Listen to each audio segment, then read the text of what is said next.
আবাস যোজনার তালিকায় নাম আসলেও তালিকা থেকে নাম কেটে দেওয়ার অভিযোগে তুফানগঞ্জ আলিপুর সংযোগকারী রাজ্য সড়ক অবরোধ করে বিক্ষোভ দেখালেন 5টি পরিবার সহ তাদের আত্মীয় পরিজনরা। বিক্ষোভকারী মহিলাদের অভিযোগ, দীর্ঘ বছর পর আবাস যোজনার তালিকায় নাম উঠেছে তাদের। কাঁচা বাড়ি হওয়ার দরুন বৃষ্টির সময় জলে ভেসে যায় ঘর। এবার তালিকায় নাম আসার পরেও আশাকর্মী ও মহকুমা শাসক মিলে আবাস যোজনার তালিকা থেকে নাম বাদ দিয়ে দিয়েছে। থাকা সত্ত্বেও নাম কাটা আশাকর্মীরা নাম কাইটা দিচ্ছে, তাই তো মনে করবো এসডিও সাহেব যখন বাড়িতে আসছিল আমরা ঘর পাবো না করে খুলে খাওয়ার পরে কালকে আমি এসডিও অফিসে গেছিলাম, বিডিও অফিসে গেছিলাম, আমার কুকুরের মতন ব্যবহার করে ঘর থেকে বের করে দিচ্ছে। কারা? এসডিও বলে আপনার বাড়িতে যাই না। আমি বলছি তখন আমার মুখের দিকে তাকায় কথা বলেন, গেছেন কিনা না গেছেন, চেয়ার বাড়িতে বেশি বসার জন্য। আর আপনারা এরকম ব্যবহার করেন। আমার লিস্টের নাম একটা ঘর 10 বছর 15 বছর পরে আসে, এতদিন অপেক্ষা করার পর আমি ঘরের ভিটি কেবল পড়ছি, ঘরের ভিটি কেবল পড়ছি, এক ঘরেই রান্না করি, এক ঘরেই খাই, ঘরে দিয়ে জল পরে বালতি দিয়ে জল ফেলাই ঘরে, তবুও আমি ঘর পাবো না। ফুল আলবাড়ি ঘরে কেন ঘর পাবে, তার জন্য পদগ্রহ। কতজন আপনাদের? 5 জন। 5 জনের কি লিস্টের নাম? বাড়ি টুতে 5 জনের লিস্টের নাম কাটা বসছে।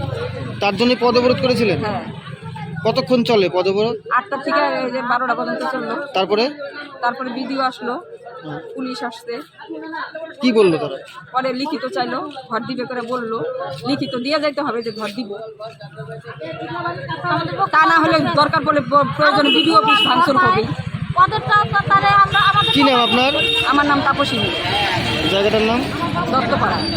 কোন অঞ্চল? অন্তরানপুরবাড়ি প্রধান মনিন্দ্র মণ্ডল।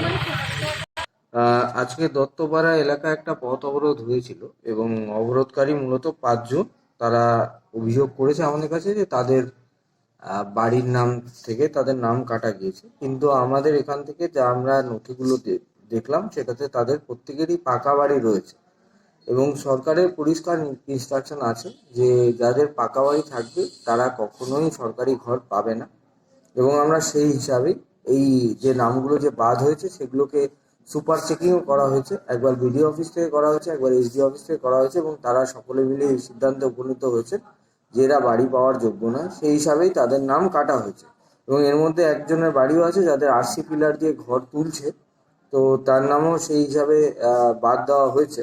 এবার তারা অভিযোগ করেছে, অভিযোগের ভিত্তিতে আবার এনকোয়ারি হবে। এনকোয়ারি করে আমরা যদি তারা এলিজিবল হন সেটা সংশ্লিষ্ট কর্তৃপক্ষকে জানানো হবে।